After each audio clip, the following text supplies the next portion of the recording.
Ya, setelah menguat 4 hari beruntun, nampaknya energi IHSG untuk kembali menguat dan menuju level psikologis 7.000 nampak kendor. Sempat galau di menit-menit awal perdagangan, namun laju IHSG semakin loyo dan mengikuti koreksi yang terjadi di bursa saham Asia.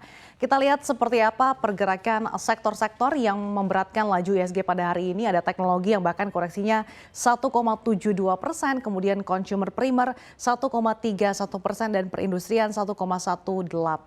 Kemudian dari segi sektor yang menguat di sini ada kesehatan 1,95%, ada consumer non primer 0,33% dan juga transportasi dan logistik yang menguat tipis 0,02% di tengah pelemahan IHSG pada hari ini ditutup lebih dari 1%, 1,12% dan berada di level 6.840.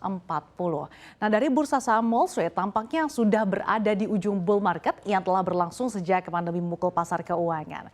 Salah satu pendorong utama di balik aksi jual di Wall Street adalah meningkatnya kekhawatiran terkait kondisi ekonomi Amerika Serikat dan juga global secara luas. Ekonom Goldman Sachs memperkirakan ada kemungkinan 35% ekonomi Amerika Serikat memasuki resesi dalam 2 tahun ke depan.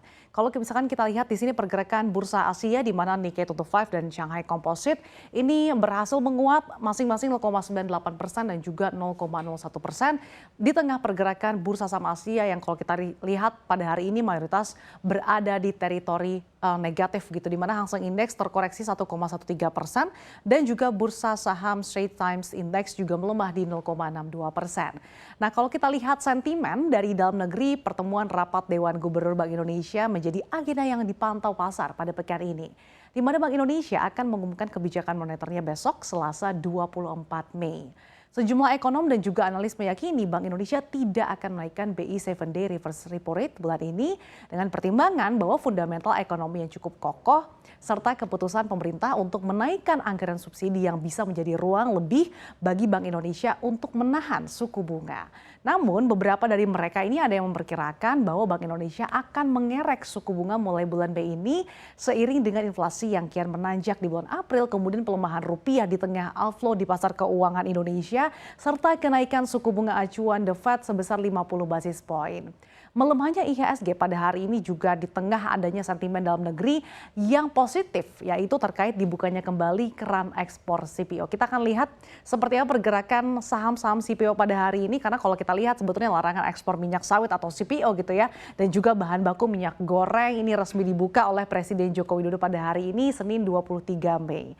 Nah, secara bersamaan dengan dibukanya keran ekspor CPO, pemerintah kembali menerapkan kebijakan wajib pemenuhan kebutuhan domestik atau Domestic Market Obligation (DMO) dan harga berlaku domestik atau Domestic Price Obligation untuk minyak sawit.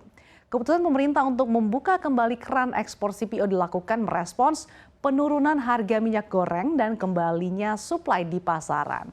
Dan seiring kebijakan ini, kalau kita lihat harga saham-saham emiten CPO terpantau bergerak variatif pada hari ini. Kalau kita lihat beberapa di antaranya malah justru terkoreksi ya di tengah adanya sentimen positif dengan dilonggarkannya kembali ekspor CPO, di mana Eagle High Plantations justru terkoreksi 3,85%, kemudian Astra Agrolestari juga melemah hingga 4,84%. Ada juga PP London Sumatera yang juga terkoreksi cukup dalam 1,74%. Nah, berikutnya salah satu sektor yang kalau kita lihat tadi ya tertekan cukup dalam pada hari ini adalah sektor teknologi. Kita akan lihat harga saham sejumlah emiten teknologi pada perdagangan hari ini, di mana GoTo, Gojek, Tokopedia terkoreksi 2,63%, kemudian Bukalapak.com atau Buka melemah hingga 6,96%, dan MTech, Elang Mahkota Teknologi terkoreksi hingga 5,5%. Nah, beberapa waktu lalu, manajemen GoTo, Gojek, Tokopedia atau GoTo ini buka suara ya terkait rencana aksi korporasi jumbo yang bakal dilakukan.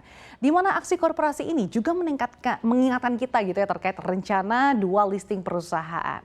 Nah, GoTo berencana melakukan penambahan modal tanpa hak memesan efek terlebih dahulu atau private placement dengan menerbitkan maksimal 118,44 miliar saham seri A, di mana jumlah ini setara dengan 10% dari modal ditempatkan dan disetor penuh. Kalau berdasarkan harga penutupan saham GoTo pada perdagangan Jumat pekan lalu di level Rp304 per saham dan juga menggunakan level ini sebagai harga asumsi pelaksanaan private placement, maka GoTo berpotensi meraup dana segar yang cukup fantastis dan bahkan melampaui perolehan saat IPO hingga Rp36,48 triliun. Namun, aksi korporasi ini tentunya bisa memberikan efek dilusi kepada investor existing sebesar 9,09%. Ya, meskipun manajemen GoTo belum mengumumkan ya kapan private placement ini bakal dieksekusi, yang pasti GoTo hanya memiliki batas waktu pelaksanaan private placement selama 1 tahun terhitung sejak diperolehnya persetujuan dari pemegang saham terkait rencana ini. Di mana RUPS yang salah satu agendanya ini meminta persetujuan private placement akan dijadwalkan berlangsung pada 28 Juni mendatang. Berikutnya kita akan lihat seperti apa pergerakan IHSG secara teknikal pada perdagangan hari ini. Kita lihat secara teknikal menggunakan indikator stokastik yang merupakan leading indikator atau indikator yang mengawali pergerakan harga saat ini masih di kisaran 45 yang artinya belum menunjukkan ya adanya overbought atau juga wilayah oversold. Apalagi melihat volume yang tidak sesemarak hari-hari perdagangan sebelumnya, ini memberikan sinyal bahwa investor tampaknya ini masih waspada ya dengan kondisi pasar saat ini. Untuk resisten terdekat saat ini jika menggunakan indikator Fibonacci retracement berada di 0,38 atau kisaran 6.990. Jika level ini mampu ditembus, maka IHSG berpeluang memangkas pelemahan dan kembali ke level psikologis di 7.000. Sementara level supportnya ini berada di 0,6 atau di kisaran 6.800. Kalau level ini ditembus, maka IHSG ini berpotensi melanjutkan pelemahannya mengingat black candle yang terbentuk pada hari ini juga cukup lebar.